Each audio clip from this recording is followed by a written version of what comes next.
Қазақстаннан, Өзбекстандан кудул чакыргандай эмне биз күлдүрө албай калдык.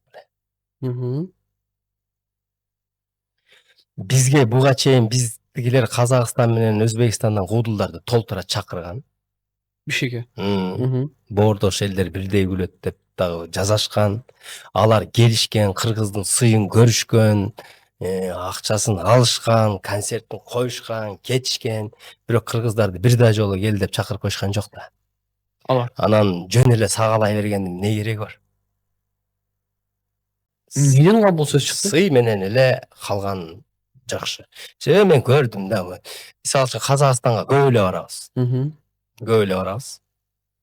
Көп эле.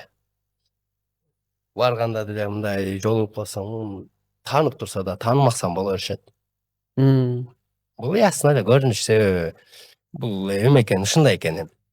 Бирок мен Казакстандан, Өзбекстандан кудул чакырып концерт койбойм.